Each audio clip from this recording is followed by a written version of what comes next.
Recently हमने आपको एक केस के बारे में बताया था जिसको लेकर अब सुप्रीम कोर्ट में महायुद्ध देखने को मिल सकता है। राजनीतिक ड्रामा की लीगल बैटल्स में अब एक और केस का नाम सुप्रीम कोर्ट में जुड़ गया है और वो है तमिलनाडु स्टेट का। इसी केस हेयरिंग के दौरान कुछ हार्श कमेंट्स और क्वेश्चंस सुप्रीम कोर्ट ने तमिलनाडु के गवर्नर से किए हैं। साथ ही इस केस में हो रहे सीनियर एडवोकेट्स के आर्ग्यूमेंट्स काफी ज्यादा दिलचस्प हैं। तो इससे पहले कि हम आगे बढ़े और थर्सडे को हुई हियरिंग के बारे में जाने, केस का बैकग्राउंड थोड़ा जान लेते हैं।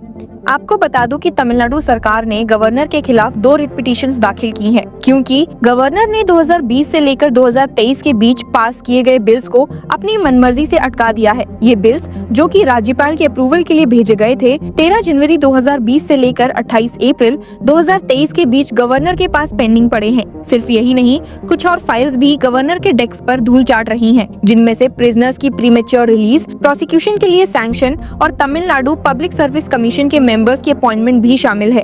ये फाइल्स 10 अप्रैल 2022 से 15 मई 2023 के बीच गवर्नर के पास भेजी गई थी, मगर जवाब अब तक नहीं आया है। पिटीशन कहती है कि 13 नवंबर 2023 को गवर्नर ने 10 बिल्स को असेंट देने से साफ मना कर दिया, जिसके बाद तमिलनाडु लेजिस्लेटिव असेंबली ने 18 नवंबर 2023 को एक स्पेशल सेशन बुलाकर इन बिल्स को फिर से पास कर दिया, मगर गवर्नर ने नया रुख अपनाया और कुछ बिल्स को प्रेसिडेंट के पास भेज दिया, जबकि सुप्रीम कोर्ट ने उनके इसी ढीलेपन वाले अप्रोच को पहले ही मैटर ऑफ कंसर्न बता दिया था।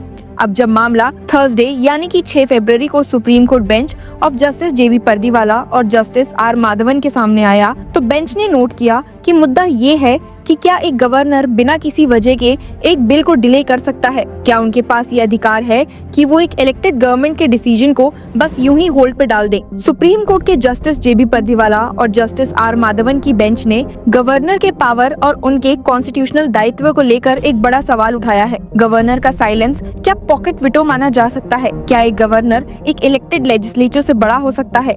ये सवाल सिर्फ तमिलनाडु तक सीमित नहीं है, बल्कि देश भर की राजनीति और फेडरल स्ट्रक्चर के लिए भी मायने रखते हैं। इस हेयरिंग में सबसे पहले ये क्लियर किया गया कि सुप्रीम कोर्ट के सामने कुछ बुनियादी कॉन्स्टिट्यूशनल क्वेश्चंस हैं, जैसे कि क्या गवर्नर या राष्ट्रपति किसी बिल के वापस आने के बाद चुप रह सकता है? अगर कोई गवर्नर रिएक्शन ना दे तो इसे कैसे इंटरप्रेट करें? क्या गवर्नर को ये बताना जरूरी है कि वो असेंट क्यों नहीं दे रहा? अगर गवर्नर कोई रीजन नहीं देता है तो स्टेट गवर्नमेंट को बिल रिकंसिडर कैसे करना चाहिए? हियरिंग शुरू होती है सीनियर एडवोकेट राकेश द्विवेदी के आर्ग्यूमेंट्स के साथ, जो गवर्नर के डिले पर सख्त टिप्पणियां दे रहे थे।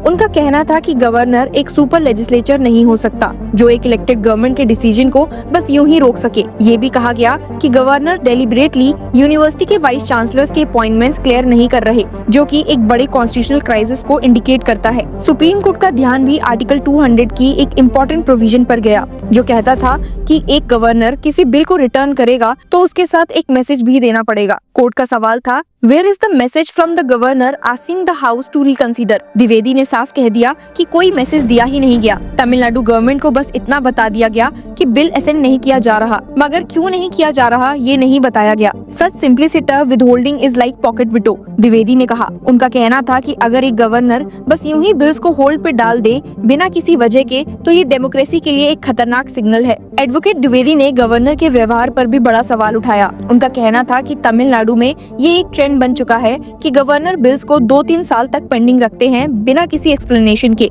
उन्होंने गवर्नर के एब्सोल्यूट पावर होने के खतरे को भी हाईलाइट किया और कहा कि अगर ऐसा होता रहा तो इंडिया का फेडरल स्ट्रक्चर कोलैप्स कर जाएगा। उन्होंने सवाल उठाते हुए एक गवर्नर इलेक्टेड गवर्नमेंट का मालिक है या नहीं ये पूछा और कहा, law should not be interpreted to turn the governor into a constitutional dispute. Dwivedi ने गवर्नर के सेंटर के एजेंट होने का भी विरोध किया। उन्होंने क्लियर बोला कि एक गवर्नर का काम सिर्फ एडवाइजरी नेचर का होता है, उनका काम इलेक्टेड सरकार के डिसीजंस को रोकने का नहीं है। He said, if absolute powers are given to the governor, that would be the end of federalism. Tamil Nadu सरकार और गवर्नर के बीच एक और बड़ा कन्फ्लिक्ट यूनिवर्सिटीज के वाइस चांसलर्स के अपॉइंटमेंट को लेकर है। गवर्नर का कहना है कि ये पावर उनके पास होनी चाहिए, जबकि स्टेट गवर्नमेंट का कहना है कि ये एक स्टेट सब्जेक्ट है। एडवोकेट द्विवेदी ने सवाल उठाया, Why does the governor think only he can appoint the vice chancellor? Why should the state government not be allowed? Supreme court ने state of Punjab versus governor of Punjab case का जिक्र किया, जिसमें साफ लिखा था कि एक गवर्नर किसी बिल को बिना किसी एक्शन के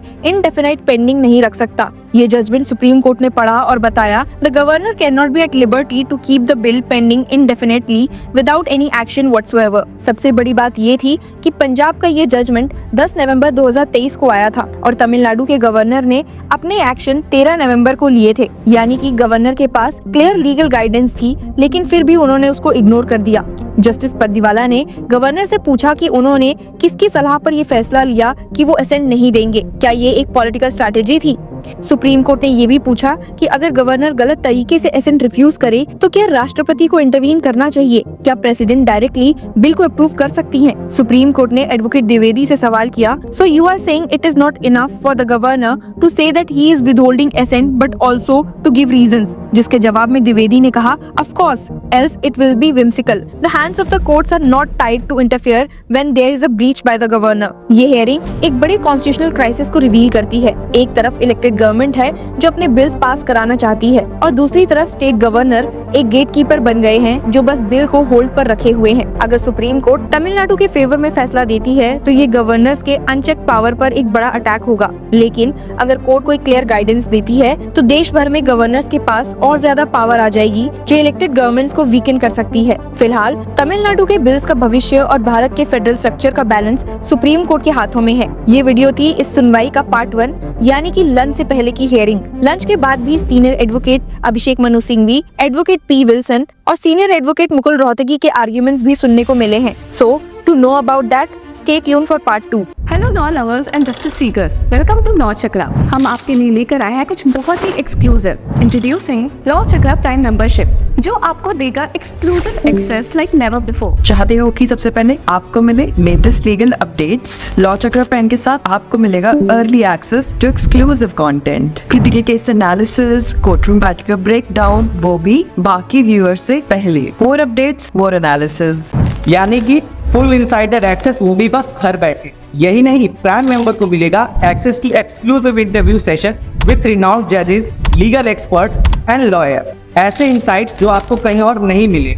इसी के साथ अगर आप कभी सोचे कि हम कैसे लेकर आते हैं आपके लिए ये लीगल अपडेट्स, तो इसके लिए भी प्राइम मेंबर्स के लिए है हमारे पास एक special sneak peek behind the scenes of law chakra. Brainstorming session से लेकर ब्लूपर्स तक सब कुछ। In short, more content, more update and more analysis. Political legal controversies हो या इन डेप्थ लीगल सेशंस, सब कुछ आपको मिलेगा एट वेरी मिनिमल प्राइस। बनिए लॉ चक्र की प्राइम मेंबर और अनलॉक कीजिए full potential of legal knowledge. अभी ज्वाइन कीजिए।